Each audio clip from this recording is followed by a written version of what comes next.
सुप्रभात। आज हम लोग हिंदी सुबोध पाठ 10 का लाला जी नामक शीर्षक पाठ 10 का जो बचा हुआ अंश है उसे पढ़ेंगे।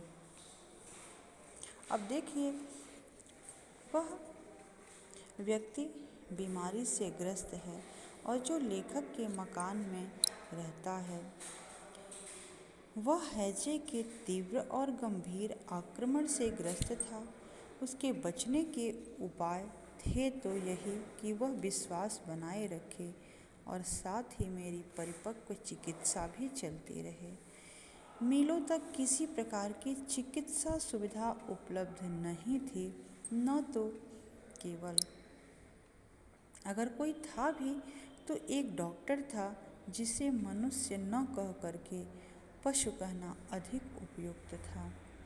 वह जितना पाषाण हृदय था, उसका हृदय इतना कठोर था, उतना ही अयोग्य भी वह था। और मुझे विश्वास है कि उसके कुव्यवहार पर क्रुद्ध होकर मैं अवश्य ही एक न एक दिन उसका भैंसे सा मोटा गला काट देता तो अच्छा होता। पति और उसकी पत्नी दोनों ही नैतिक दृष्टि से बिल्कुल हीन मनुष्य थे। यानी कि जो उस एरिया में डॉक्टर थे उनके अंदर मानवता की कमी थी, उनके अंदर मनुष्यता बिल्कुल थी ही नहीं। और पेशे से तो वो डॉक्टर थे ही।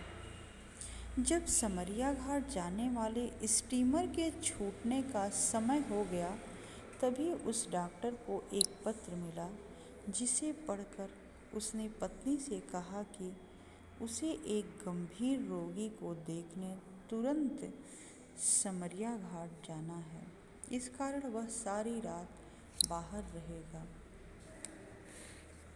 उसने ठाट बाट के कपड़े पहने।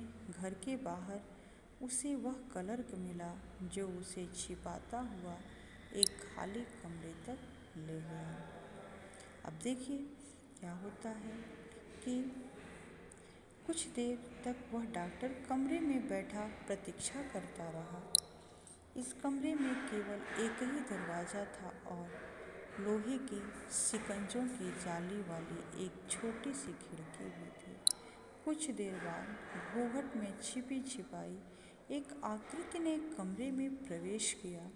जैसे ही वह आकृति भीतर गई, वैसे ही दरवाजे को बाहर की ओर खींचकर बाहर से कुंडी चढ़ा दी गई, साथ ही उस पर ताला भी लगा दिया गया। उस रात मैं जरा देर से माल गोदाम के बीच होकर लौट रहा था तो मैंने सुना कि अस्थायी क्लर्क और उसके बाद की रात पाली वाले क्लर्क के बीच कुछ उल्लासपूर्ण बातचीत चल रही थी। उस बातचीत के कुछ शब्द स्पष्ट रूप में ही सुनाई पड़ रहे थे।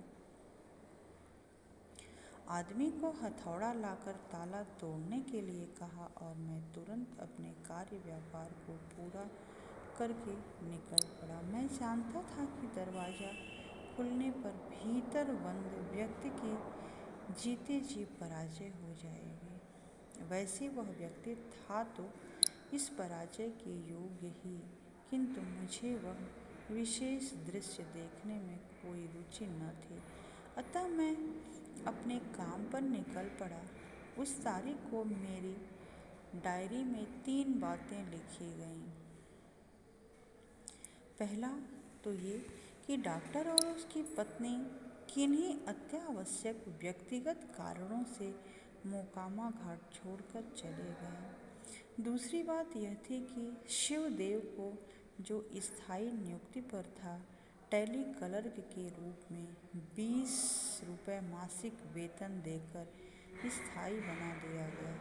और तीसरी बात यह थी कि लांस तथा पॉइंट्स जो इंजन ने कुचल दिए थे, फिर से नए बिठाए गए। स्वयं को डॉक्टर कहने वाला वह व्यक्ति निसंदेह मोकामा घाट के संपूर्ण इतिहास में एकमात्र ऐसा व्यक्ति था जो अपने उस पवित्र एवं सम्माननीय व्यवसाय के लिए कलंक सिद्ध हुआ।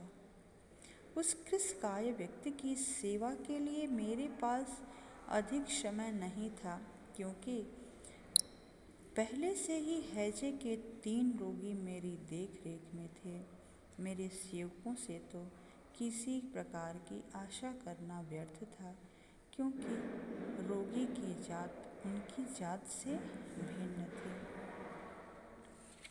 इस दृष्टि से मैंने उससे स्पष्ट कहा, मैं तुम्हें अपनी बस्ती में इसलिए नहीं लाया हूँ कि तुम मर जाओ और मैं तुम्हारे शव को जलाने के झंझट में फंस जाऊँ। मैं तो तुम्हें भला चंगा करने के लिए लाया हूँ। देखो, ऐसा तभी संभव हो सकेगा जब तुम मेरे साथ पूर्ण सहयोग करो। उसकी दशा सुधरती गई और बाद में केवल इतना ही शेष रहा कि उसके शरीर में फिर से नई शक्ति का निर्माण हो। यानी कि जो हैजे से पीड़ित व्यक्ति था वह पूर्ण रूप से ठीक हो गया था, बस उसके अंदर अब कमज़ोरी रह गई थी और उसी का अब उसमें ताकत भरनी थी, उसके अंदर ताकत लानी थी। 1 सप्ताह बाद ही वह इस योग्य भी हो गया कि अपनी कहानी सुना सके। तो इस तरह लाला जो था वह एक व्यक्ति यानी व्यापारी था और उसका जो साथ में व्यापार करने वाला मनुष्य था वह व्यापार को खराब कर दिया था और बाद में लेखक के सहयोग से उसका व्यापार फिर से ठीक हो जाता है और वह पहले की तरह ही दिन प्रतिदिन उन्नति करने लगता है। 500 रुपये से दोबारा अपना व्यापार वह शुरू करता है। धन्यवाद।